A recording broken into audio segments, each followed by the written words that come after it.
Topic solution of first order, or you can write like this, first order differential equation. Degree discuss नहीं करते हैं अभी, first order differential equation. ठीक है, first order differential equation रहेगी. मतलब इस केस में आपकी जो डिफरेंशियल इक्वेशन होगी, डिफरेंशियल इक्वेशन वो किस टाइप की होगी? फंक्शन होगा एक्स वाई और d Y by D x का. क्यों? क्योंकि फर्स्ट ऑर्डर है तो मतलब हाईएस्ट डेरिवेटिव जो कि प्रेजेंट है आपकी डिफरेंशियल इक्वेशन में वो सिर्फ D Y by D X ही हो सकता है. उसके अलावा एक्स हो सकता है, वाई हो सकता है. और अभी हम सिर्फ ऑर्डिनरी डिफरेंशियल की बात कर रहे हैं, इसलिए हमने दो ही वेरिएबल्स कंसीडर किए, एक इंडिपेंडेंट एक डिपेंडेंट. तो डिफरेंशियल इक्वेशन कुछ इस टाइप की आपको मिलेगी, function of some x y and d Y by D x. There will be no higher order derivatives, higher order d two y by D x square या फिर d three y by D x cube, उस तरीके के terms आपके पास नहीं होंगे. ठीक है, तो ये आपकी हो गई फर्स्ट ऑर्डर डिफरेंशियल इक्वेशन. इस तरीके के डिफरेंशियल इक्वेशन को सॉल्व करने के लिए हमारे पास बहुत सारे मेथड हैं, डिपेंडिंग अपॉन सेवरल फैक्टर्स. कौन सा डिफरेंशिएशन हमको यूज, कौन सा मेथड हमको यूज करना है वो डिपेंड करता है डिफरेंट सिचुएशन पे. तो पहला मेथड लिस्ट कर सकते हैं. तो पहला मेथड है वेरिएबल सेपरेबल मेथड. ये सारे मेथड्स आपने अपने स्कूल लेवल में पढ़े हुए हैं. ठीक है, तो स्कूल लेवल में जो चीजें पढ़ी है बस उसी का रिवीजन है ये एक्चुअली, क्योंकि यहाँ पे अब आपको बहुत इजी डिफरेंशियल इक्वेशन सॉल्व करने को मिलेगी. सिर्फ 1 मार्क या 2 मार्क क्वेश्चन आने वाला है. ठीक है, तो वेरिएबल सेपरेबल मेथड हो गया. फिर उसके बाद होता है होमोजीनियस इक्वेशन मेथड. उसके बाद होता है linear homogeneous equation method. List कर लेंगे सभी को. Linear homogeneous equation method, then linear differential equation. उसके बाद है हमारे पास बर्नौलीज डिफरेंशियल इक्वेशन.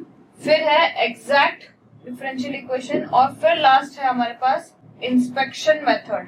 तो ये 7 फॉर्म्स हैं जिनको यूज करते हुए आप फर्स्ट ऑर्डर डिफरेंशियल इक्वेशन को सॉल्व कर सकते हो. ठीक है, फर्स्ट ऑर्डर डिफरेंशियल इक्वेशन को सॉल्व कर सकते हैं यूजिंग दीज 7 फॉर्म्स.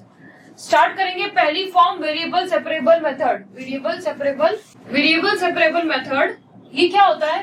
तो बेसिकली मैंने आपसे डिस्कस किया था कि इंटीग्रेशन जब हम करते थे किसी चीज का, इंटीग्रेशन एक बहुत बेसिक टाइप का डिफरेंशियल इक्वेशन ही है. इंटीग्रेशन की जो प्रॉब्लम्स आती थी हमें वो बेसिकली एक basic form of differential equation. जैसे मुझे यहाँ पे अगर मैं बात करूंगी तो आप क्या करोगे, इसको आप लिखोगे dy is equal to 2x dx. तो बेसिकली ये क्या बोल रहा है कि y एक फंक्शन है जो कि इंटीग्रेशन है किसका, 2x dx का. तो यहां से आप इसको इजीली सॉल्व कर सकते हो और आपको मिलेगा ये डिफरेंशियल ये फंक्शन. सॉल्यूशन का मतलब है हमको फंक्शन निकालना है. तो ये डिफरेंशियल इक्वेशन है जिसका बेसिकली मतलब यही था कि आप इंटीग्रेशन कर रहे हो और उससे आपको मिल गया आपका फंक्शन. ठीक है, तो ये तो बेसिक प्रॉब्लम हो गई किसी भी डिफरेंशियल इक्वेशन के लिए. नाउ अगर यही चीज ऐसे होती, dy by dx is equal to let's say 2x bye y. अब इस केस में सेम चीज आप कर सकते हो, dy is equal to 2x y dx and then दोनों साइड इंटीग्रेशन. बट अब यहाँ पे क्या प्रॉब्लम आ जाएगी, यहाँ पे एक प्रॉब्लम आ जाएगी. और वो प्रॉब्लम क्या है कि यहाँ पे आपके पास इंटीग्रेशन आपको करना है with respect to x, but यहाँ पे फंक्शन में आपके पास y भी प्रेजेंट है. तो हमें इस तरह की सिचुएशन को डील करना नहीं आता है ना. हम इंटीग्रेशन कर ही नहीं सकते, यहाँ से आगे प्रोसीड नहीं हो सकता, क्योंकि यहाँ पे इंटीग्रेशन तो करना था with respect to x, but y भी प्रेजेंट है यहाँ पे. तो अब क्या करेंगे, अब बेसिकली हमारी जो बेसिक प्रॉब्लम थी सेम प्रॉब्लम को मॉडिफाई कर देंगे. हम क्या बोलेंगे, इस क्योंकि यहाँ पे हम y के रिस्पेक्ट में डिफरेंशिएट कर रहे हैं तो इस y को हम वहां ले जाते हैं. तो इस स्टेप को एलिमिनेट करके हम डायरेक्टली क्या करेंगे, y को लेके आ जाएंगे dy के साथ और dx को लेके जाएंगे x के साथ और फिर इंटीग्रेट कर देंगे और सॉल्यूशन निकाल देंगे. तो यही आपका होता है variable separable method. Variable separable का मेथड का मतलब यही है कि आपका जो डिफरेंशियल इक्वेशन होगा वो इस टाइप का होगा, f of y dy and phi of x dx. तो डायरेक्टली आप इस इक्वेशन को दोनों साइड इंटीग्रेट कर देंगे और आपको सोल्यूशन मिल जाएगा. ठीक है, तो कुछ एक प्रॉब्लम आई उसको एलिमिनेट करने के लिए वेरिएबल सेपरेबल मेथड आप यूज कर लेंगे. वेरिएबल सेपरेबल नाम से चला, वेरिएबल को आपने अलग अलग कर दिया, y को अलग y को dy के साथ, x को dx के साथ और फिर इंटीग्रेशन। ठीक है, तो हम एग्जांपल्स ले लेते हैं। इस क्वेश्चन को आप ट्राई करेंगे। सबसे पहली बात, ऐसा नहीं जरूरी है कि हमेशा आप किसी इक्वेशन को किसी इक्वेशन के वेरिएबल सेपरेट कर पाए। ठीक है, तो सबसे पहले चेक करना है कि इज इट वेरिएबल सेपरेबल और नॉट। ठीक है, सबसे पहले चेक करेंगे वेरिएबल सेपरेट हो सकते हैं या नहीं हो सकते हैं। तो ट्राई करेंगे और बताएंगे कि वेरिएबल सेपरेट कर सकते हैं या नहीं। जो देख पा रहे हैं वेरिएबल सेपरेबल है तो फिर आप आगे इसको सॉल्व करने की कोशिश करेंगे। जस्ट ये जो डिफरेंशियल इक्वेशन वाला जो चैप्टर है वो एक इंटीग्रेशन का ही पार्ट समझ सकते हो। अगर आपको इंटीग्रेशन अच्छे से करना आता है, आपका डिफरेंशियल इक्वेशन सॉल्व हो जाएंगे। बस 3-4 कुछ नए कंसेप्ट आपको ऐड करने हैं डिफरेंशियल इक्वेशन पढ़ने के लिए। ठीक है, तो सभी लोग बोल रहे हैं कि यस इट इज पॉसिबल, तो ट्राई करके देखते हैं हम लोग। ठीक है, यहाँ पे आपको दिख रहा है e⁻x-2y। इसको आप अभी सेपरेट नहीं कर सकते हो। यस, वेरी गुड कुणाल, इसको आप अभी सेपरेट नहीं कर सकते हो। बट अगर मैं ये इसको इस तरीके से लिखूं ex इंटू e⁻-2y तो ये सेपरेट हो जाएगा। ठीक है, आपको ये पता होना चाहिए कि पावर में अगर आपका ऐसे तरीके से पावर एडेड या सब्ट्रैक्टेड है तो आप उसको डिस्ट्रीब्यूट कर सकते हो लाइक दिस। तो हम प्रोसीड करते हैं आगे। dx/dy, इसको मैंने इस टर्म को लिखा मैंने इस फॉर्मेट में। ठीक है, तो ये बन जाएगा ex और यहाँ पे भी ex है तो हम कॉमन ले लेते हैं ex। यहाँ पे आ जाएगा -2y और यहाँ पे आ जाएगा y। dx के साथ आपको लेने हैं x के टर्म्स, तो x टर्म सिर्फ एक ही है तो ex आ गया इधर, और y टर्म्स के साथ आपका आ जाएगा dy। बस वेरिएबल सेपरेबल फॉर्मेट हो गया। इंटीग्रेट कर देंगे। इंटीग्रेट जैसे ही करोगे आप e(x) का इंटीग्रेशन 1/e(x), इसको आप लिख सकते हो इंटीग्रेशन ऑफ व्हाट, e⁻⁻x लिख सकते हैं। Integration of e⁻⁻x is e⁻⁻x divide by -1। ठीक है, प्लस सम कांस्टेंट क्योंकि इंडेफिनिट इंटीग्रेशन है।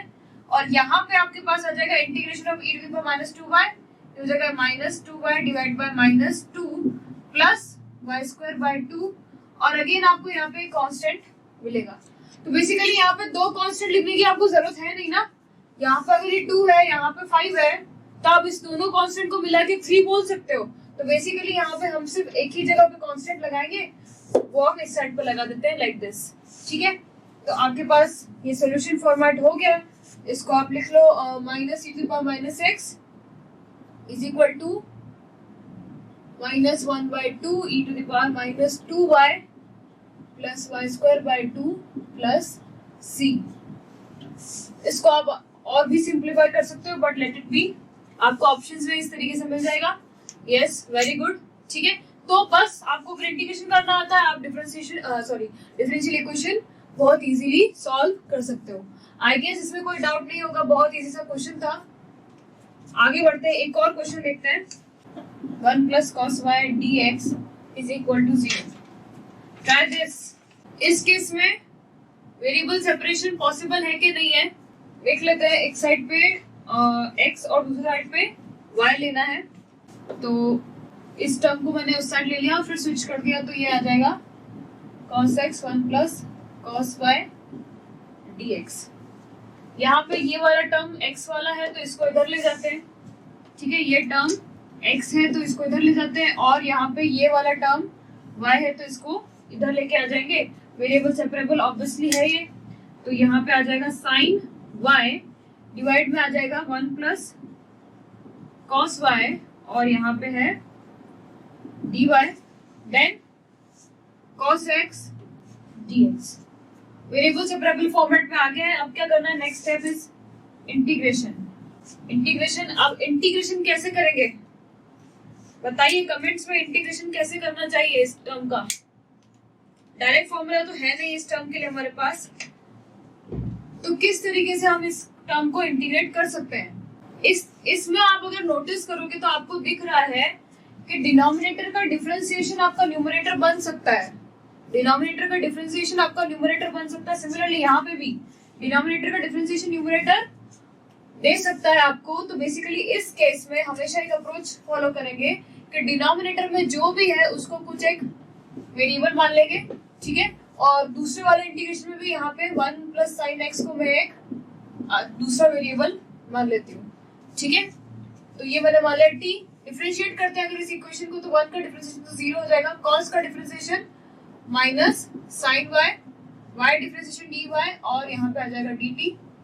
यहाँ पे इसको डिफरेंशिएट करते हैं तो यहाँ पे आ जाएगा cos x dx is equal to du। अब आपको दिख रहा है sin y dy, sin y dy मेरे पास यहाँ पे प्रेजेंट है और cos x dx भी मेरे पास यहाँ पे प्रेजेंट है।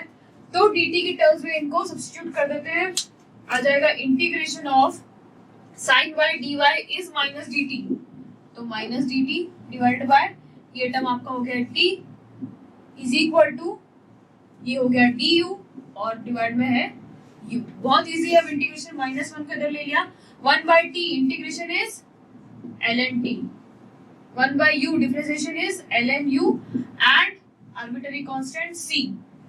अब इसको सिंपलीफाई कैसे करना है?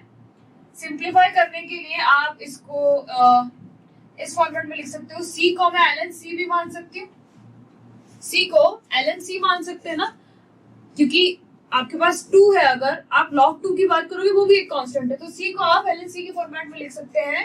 और बेसिकली आप इसको इस साइड ले जाते हैं अगर, तो ये बन जाएगा ln u minus ln t is equal to ln c। Minus को भी आप इग्नोर कर दीजिए, कांस्टेंट है, ठीक है। तो ln u plus ln t is equal to ln c, इस फॉर्मेट में आप लिख सकते हो। log की प्रॉपर्टीज के अकॉर्डिंगली इसको आप लिख सकते हो u into t is equal to c, u into t is equal to c। log की प्रॉपर्टीज हमने यूज की है, log of m plus log of n is equal to log of m into n, और फिर log से log आपका cancel हो जाएगा, तो आ जाएगा ut इंटू c। अब u और t की वैल्यू हमने जो लेट करी है उसको हम सब्स्टिट्यूट कर देते हैं, u आ जाता है हमारे पास 1 प्लस साइन x और t आ जाएगा 1 plus cos y and this is equal to c। This is your final solution. Integration सभी को करना आना चाहिए, तभी प्रॉब्लम सॉल्व हो पाएंगी। माइनस ln c होगा, तो ln c माइनस से मैंने इसलिए नहीं लिया क्योंकि ln c अगर c एक कांस्टेंट है, ठीक है, ln c एक कांस्टेंट, ln 2 एक कांस्टेंट है, कुछ वैल्यू है, तो माइनस ln 2 भी एक कांस्टेंट है, ठीक है। तो आप माइनस लो या नहीं लो, c में वो फर्क नहीं पड़ता, c माइनस 2 एक कांस्टेंट है, 2 भी एक कांस्टेंट है, हमको वैसे वैल्यू पता नहीं है, ठीक है, तो इसलिए मैंने माइनस को इग्नोर कर दिया है। Next is dy by dx is equal to 4x plus y plus 1 whole square, 4x plus y plus 1 whole square. अब ट्राई करो, क्या ये वेरिएबल सेपरेबल है? अभी इस केस में अगर मैं इसको थोड़ा सिंप्लीफाई भी कर देती हूँ, इसका ब्रैकेट ओपन कर दूंगी, तो मेरे पास कुछ xy टर्म आ जाएगा, ठीक है, 4x प्लस y प्लस 1 कुछ xy का टर्म आ जाएगा, तो वो वेरिएबल सेपरेबल नहीं हो पाएगा, ठीक है। लेकिन स्टिल आप इस इक्वेशन को वेरिएबल सेपरेबल के फॉर्म में कन्वर्ट कर सकते हैं। कैसे कन्वर्ट कर सकते हैं? अगर आप इसको लेट कर ले, let say 4x plus y plus 1 is equal to z, 4x plus y plus 1 is equal to z। अगर आपने ये चीज किया है तो फाइंड आउट करो कि dy by dx की वैल्यू क्या होगी। dy by dx मतलब पूरी डिफरेंशिएशन का पूरी टर्म का differentiation with respect to x, तो यहाँ आ जाएगा 4, यहाँ आ जाएगा dy by dx, यहाँ पे आ जाएगा 0 और आ जाएगा dz by dx। तो बेसिकली आपको मिल रहा है dy by dx is equal to dz by dx minus 4। इस इक्वेशन में सब्स्टिट्यूट कर देते तो ये आ जाएगा dz by dx minus 4 is equal to क्या है, z स्क्वायर। तो यहाँ से आपको मिल रहा है dz by dx is equal to z square plus 4। अब बताओ dz वेरिएबल सेपरेबल है? यस ऑब्वियसली है, ये पूरा टर्म z टर्म है, तो हम इसको z के साथ ले लेते हैं, z स्क्वायर प्लस 4 और दिस साइड इज dx। अब आप इंटीग्रेट कर सकते हो वेरिएबल सेपरेबल फॉर्मेट से, ठीक है। तो बेसिकली हमने क्या किया है, एक इनिशियल डिफरेंशियल इक्वेशन ऐसी थी जो कि वेरिएबल सेपरेबल नहीं थी, बट उसको हमने रिड्यूस कर दिया इनटू वेरिएबल सेपरेबल फॉर्मेट, ठीक है। तो वो कैसे करेंगे, हमेशा जो भी आपको वेरिएबल प्रॉब्लम दे रहा है हमेशा वो कॉम्बिनेशन रहेगा, एक्स वाई का एक कॉम्बिनेशन रहेगा, वो प्रॉब्लम दे रहा होगा तो उसको आप एक अलग वेरिएबल मान लो, जैसे मैंने यहाँ पे z माना हुआ है, तो वो एक जब कॉम्बिनेशन ऑफ वेरिएबल जो है वो एक अलग वेरिएबल में चेंज होगा तो वो वेरिएबल सेपरेबल में कन्वर्ट हो जाएगा इस तरीके से। ठीक है, आंसर निकालेंगे इंटीग्रेशन के बाद। क्या आ रहा है, please tell me answer. Integration इस क्वांटिटी का z² + 4 क्या होता है इंटीग्रेशन, कौन सा फॉर्मूला लगेगा, इसमें लगेगा tan इनवर्स का formula. tan inverse differentiation of integration of x² + a with respect to x is 1/a tan inverse of x/a। ये वाला फॉर्मूला यहाँ लगेगा। तो यहाँ पे वेरिएबल आपका है z, तो और a है, a² है 4, तो a हो जाएगा 1/2 tan inverse of z/2 is equal to x and constant c। ठीक है, z की वैल्यू, अब आपको फाइनल आंसर z में नहीं चाहिए होता है, फाइनल आंसर को y में चाहिए होता है, तो z की वैल्यू वापस सब्स्टिट्यूट कर देते हैं यहाँ पे, तो ये आ जाएगा tan inverse of 4x + y + 1 / 2 is equal to 2x + 2c। 2c again can be done as some c, तो मैंने यहाँ पे c लिख दिया। तो आपका फाइनल आंसर हो जाएगा 4x + y + 1 / 2 is equal to tan 2x + c। और आप इसको और भी ज्यादा सिंप्लीफाई करके एक फॉर्मेट में लिख सकते हैं। ठीक है, तो इस टाइप के डिफरेंशियल इक्वेशन को बोलते हैं हम differential equation reducible two variable separable format. ठीक है, कोई डाउट इस पार्ट में, इस क्वेश्चन में कोई डाउट? तो ये डायरेक्टली वेरिएबल सेपरेबल नहीं है, क्योंकि हमारे पास यहाँ पे tan के साथ इस दोनों वेरिएबल का एक कॉम्बिनेशन प्रेजेंट है। तो उस कॉम्बिनेशन को अगर आप कुछ z या t मान लेते हो तो आप इसको फिर डिफरेंशियल वेरिएबल सेपरेबल में कन्वर्ट कर सकते हो।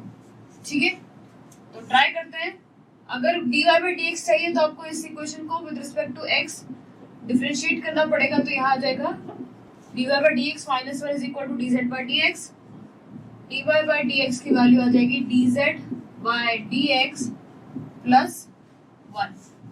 ठीक है, यहाँ सब्स्टिट्यूट करते हैं, ये आ जाएगा dz is equal to 1 + 10z।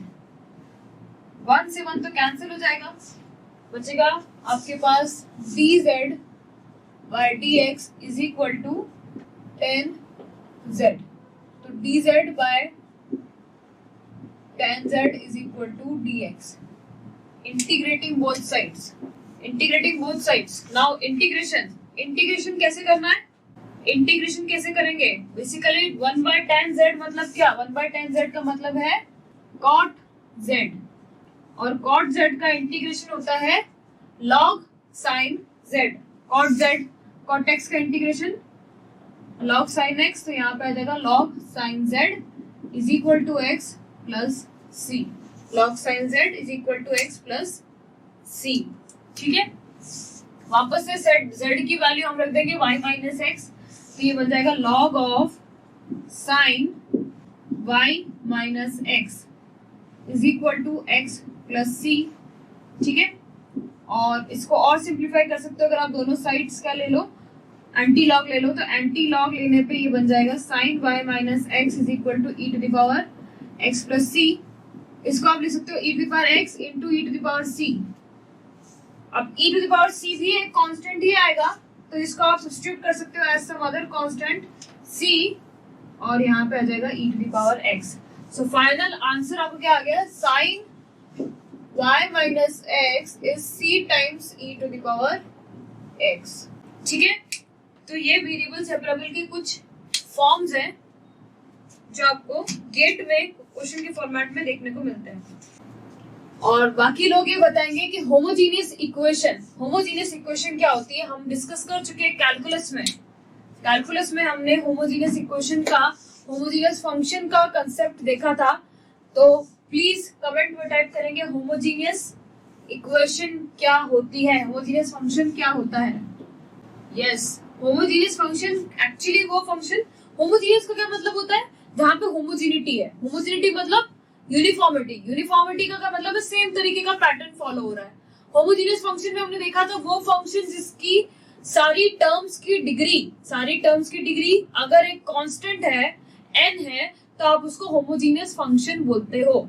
ठीक है, अब होमोजीनियस फंक्शन चेक कैसे करते हैं? अगर z is equal to f of x y, एक आपको चेक करना है होमोजीनियस है कि नहीं है, तो हम क्या करते हैं, हम रिप्लेस करते हैं के एक्स को विद एक्स, और मतलब x को विद के एक्स को के एक्स से रिप्लेस करेंगे और y को के वाई से रिप्लेस करेंगे, तो ये फंक्शन बन जाएगा f ऑफ के एक्स के वाई। और अगर इसको सॉल्व करने के बाद आपके पास इस तरीके का रिजल्ट आ जाता है, या फिर ये जो क्वांटिटी वो z है तो k to the power n into z आ जाता है, तो हम इसको क्या बोलते हैं, हम बोलते हैं कि ये होमोजीनियस है, और इस होमोजीनियस फंक्शन की डिग्री कितनी है, n है। ठीक है, तो this is about homogeneous function. The homogeneous function का यूज आप कर सकते हो डिफरेंशियल इक्वेशन में भी, तो वो हम देखते हैं आप थोड़ी देर में कि डिफरेंशियल इक्वेशन में क्या यूज है इसका। सो बेसिकली इस केस में जो आपको ये वाला मेथड अप्लाई करोगे, तो वहां पे आपके dy बाई dx जो होगा वो इस फॉर्मेट में होगा, f of x y by g of x y. ठीक है, इस फॉर्मेट में आपका डिफरेंशियल इक्वेशन रहेगा।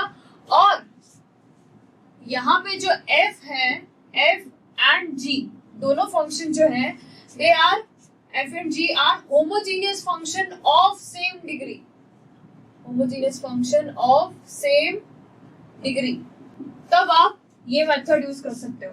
बेसिकली मैं क्या बोल रही हूँ, अगर आपकी dy बाई dx जो डिफरेंशियल इक्वेशन है वो इस फॉर्मेट में है, जहां आपके f और g होमोजीनियस फंक्शन है ऑफ सेम डिग्री। अगर f होमोजीनियस है विद डिग्री 2, तो g भी होमोजीनियस होना चाहिए विद द सेम डिग्री, मतलब उसकी भी डिग्री 2 होनी चाहिए, तब आप ये मेथड अप्लाई करोगे। और इस मेथड में आप क्या करोगे, आप बोलोगे y by x is equal to some v। Substitute, इस केस में आप सब्स्टिट्यूट कर दोगे y by x is equal to v। इससे क्या होगा, इससे ये होगा कि आपको पता है होमोजीनियस फंक्शन को आप इस फॉर्मेट में भी लिख सकते हो, f of y by x। ठीक है, तो इस फॉर्मेट में जब आप लिखोगे तो यहाँ पे बन जाएगा y is equal to v into x. अच्छा, अब मुझे बताओ y कांस्टेंट है या वेरिएबल है? कांस्टेंट या फिर वेरिएबल, क्या होगा? ऑब्वियसली ये वेरिएबल होगा, वेरिएबल ही होगा क्योंकि y और x खुद वेरिएबल है, और y और x खुद वेरी कर रहे हैं तो x v भी वेरी करेगा। मतलब अगर मैं इस पूरी इक्वेशन का डिफरेंशिएशन अगर करती हूँ तो मुझे मिलेगा dy by dx is equal to v into differentiation of x is 1 plus x into differentiation of v is not 0, it will be dv by dx। तो ये ध्यान रखना है, v क्या होगा, वेरिएबल होगा। वेरी गुड, v वेरिएबल होगा जिसका डिफरेंशिएशन आ जाएगा dv बाई dx। तो अब इस पूरे सब्स्टिट्यूशन को यूज करके आप इस डिफरेंशियल इक्वेशन को सॉल्व करोगे। इससे क्या होगा, इससे ये होगा that the differential equation will convert into variable separable form। ये सब्स्टिट्यूशन के बाद आपकी जो डिफरेंशियल इक्वेशन होगी वो वेरिएबल सेपरेबल फॉर्मेट में चेंज हो जाएगी, इसीलिए हम ये सब्स्टिट्यूशन करते हैं। कोई डाउट? तो पहले आपको जब भी होमोजीनियस इक्वेशन आपको अगर यूज करना है, आपको लग रहा है कि ये मेथड यूज कर सकते हैं, तो सबसे पहले आपको चेक करना है, क्या चेक करना है कि, और ये भी चेक करना है कि दोनों की डिग्री जो है वो सेम होनी चाहिए, तभी आप ये मेथड अप्लाई कर पाएंगे। और उसमें अप्लाई करने के लिए आपको मानना है y by x is equal to v, या फिर ये बोल सकते हो y is equal to v by x, sorry v into x, और फिर आप चेंज कर दोगे सारे टर्म्स को with respect to v and what x, y will be eliminated, सिर्फ v और x रह जाएंगे आपके डिफरेंशियल इक्वेशन में, और डिफरेंशियल इक्वेशन जो है वो वेरिएबल सेपरेबल फॉर्म में कन्वर्ट हो जाएगी, जिसको आप इजीली सॉल्व कर पाओगे। ठीक है, तो ये पूरा आपका प्रोसीजर हो जाएगा for solving this kind of differential equation. अभी तक कोई डाउट? तो अब हम कुछ एग्जांपल्स देखते हैं होमोजीनियस के लिए। होमोजीनियस में सबसे पहले आपको चेक करना है, और उसके बाद जैसे आपको पता चला कि होमोजीनियस इक्वेशन मेथड आप अप्लाई कर सकते हो, ओके, और उसके लिए कंडीशन क्या है, f और g की डिग्री सेम होनी चाहिए। तो जैसे आपको पता चलेगा आप अप्लाई कर सकते हो, आप y is equal to vx substitute कर देंगे। ठीक है, तो I will give you an example, 2yx, ये आपकी डिफरेंशियल इक्वेशन है। फर्स्ट ऑफ ऑल चेक करते हैं, चेक करेंगे आप लोग कि ये होमोजीनियस इक्वेशन है कि नहीं है। तो सबसे पहले आप इसको dy by dx is equal to f and g के फॉर्मेट में लेके आ जाएंगे। तो dy बाई dx, इसको मैं इस साइड लेके जाऊंगी और फिर ये डिनोमिनेटर में आ जाएगा तो ये बन जाएगा 3y² plus 2xy divided by 2yx plus x²। Check करेंगे और बताएंगे होमोजीनियस है कि नहीं है। ये वाला फंक्शन f हो गया, ये वाला फंक्शन आपका g हो गया। आपको बताना है g और f होमोजीनियस है, और है तो उनकी डिग्री कितनी है। चेक करने के लिए वही चीज है, x is equal to kx substitute करेंगे और y is equal to ky substitute करेंगे। ठीक है, तो जैसे आप सब्स्टिट्यूट करोगे आपको मिल जाएगा यहाँ पे क्या k² y², यहाँ पे क्या मिलेगा 2kx ky, यहाँ पे k² आ रहा है, यहाँ पे भी k² आ रहा है, कॉमन निकाल सकते हैं तो होमोजीनियस हो गया। It is homogeneous with degree 2। यहाँ पे सेम चीज 2ky kx k² और यहाँ पे k² x², दोनों में k² टर्म कॉमन आ रहा है, कॉमन निकाल लेंगे। अगेन होमोजीनियस आ जाएगा डिग्री 2, दोनों की डिग्री सेम है, मतलब आप ये वाला मेथड अप्लाई कर सकते हो। तो क्या करेंगे हम, अब हम करेंगे substitution. Substitute y is equal to vx। जैसे आप ये सब्स्टिट्यूट करोगे तो आपको dy बाय dx को भी चेंज करना पड़ेगा, v के टर्म्स में लाना पड़ेगा, तो dy बाय dx कितना हो जाएगा v plus x dv by dx। Substitute करके देखते हैं, v plus x dv by dx is equal to 3y² की जगह पे v² x², फिर 2xy की जगह पे वापस v into x divide by 2y की जगह vx x प्लस x²। ठीक है, नेक्स्ट स्टेप क्या रहेगा, आपको दिख रहा है यहाँ पे x² कॉमन आ रहा है सभी टर्म्स में, x² कॉमन आ रहा है, यहाँ पे एक x² है, यहाँ पे x², यहाँ पे x², यहाँ पे x², कॉमन निकाल के ये टर्म सारे आप कैंसिल कर दोगे तो फाइनली आपके पास बचेगा v is equal to v plus x dv by dx is equal to 3v² plus 2v। x² cancel हो गया, यहाँ पे बचा है 2v प्लस 1। ठीक है, इस v को हम इस साइड ले जाते हैं तो यहाँ बन जाएगा x dv बाय dx। अब जस्ट एल्जेब्रा है, जस्ट एल्जेब्रा आपको अप्लाई करना है, माइनस v मतलब आप इससे मल्टीप्लाई कराएंगे यहाँ पे तो ये आ जाएगा 3v² plus 2v minus 2v² और यहाँ पे आ जाएगा minus v divided by 2v plus 1। 3v² minus 2v² will be v² plus 2v और 2v माइनस v भी है तो ये v बन जाएगा डिवाइडेड बाय 2v प्लस 1। ये किसकी वैल्यू है, x dv बाय dx। अब बताएंगे क्या ये वेरिएबल सेपरेबल फॉर्मेट में आ गया है। चेक, वेरिएबल सेपरेबल फॉर्मेट में आया है या नहीं। तो बेसिकली अगर आप इसको ध्यान से देखेंगे, यस ऑब्वियसली ये वेरिएबल सेपरेबल फॉर्मेट में है, तो v के साथ हम सारे v के टर्म्स लेते हैं, 2v plus v² plus v into dv और इधर आ जाएगा dx by x। Next step में इस पूरी इक्वेशन को हम इंटीग्रेट करेंगे। ठीक है, x 1/x का इंटीग्रेशन तो हो जाएगा ln x, no problem.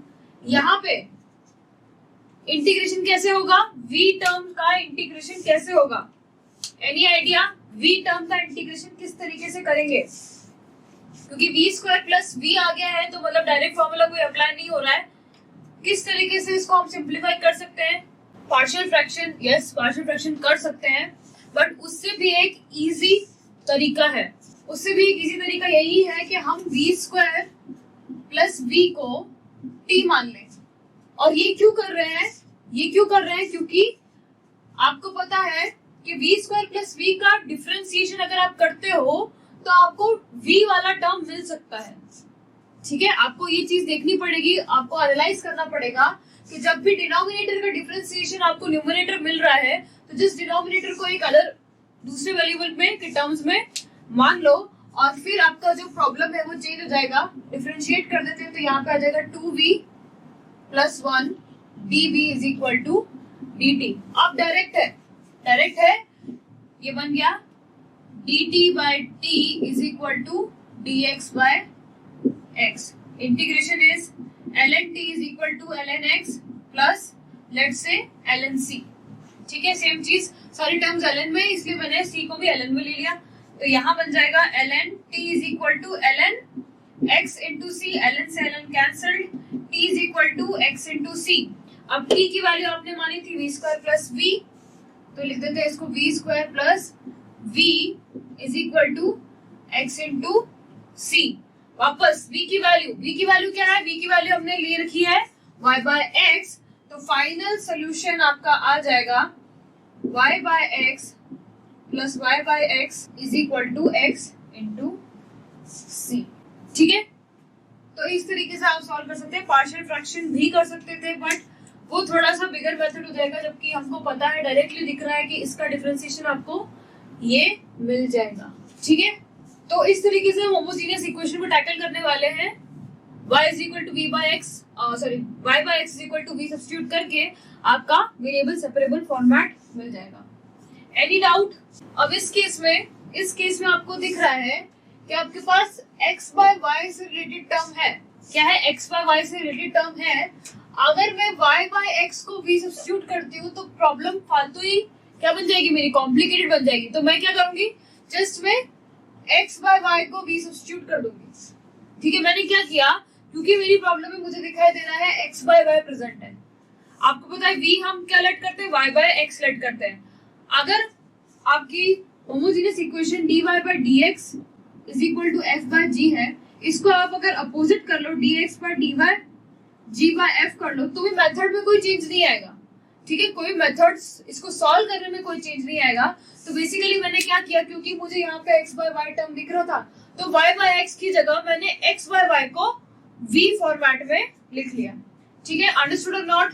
Just to simplify the problem, e power 1 by v से सॉल्व कर सकते हैं, बट थोड़े कॉम्प्लिकेशंस हो जाएंगे, इसीलिए हमने x बाय y को v ले लिया।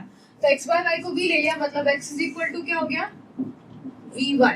यहाँ पे आ जाएगा dx by dy is equal to v plus y into dv by dy। ठीक है, अब देखते हैं dx बाय dy की वैल्यू कितनी है इस इक्वेशन से। इस इक्वेशन को सिंप्लीफाई करके देखेंगे dx बाय dy की वैल्यू। dx बाय dy की वैल्यू हो जाएगी आपकी 2x e to the power x by y minus y।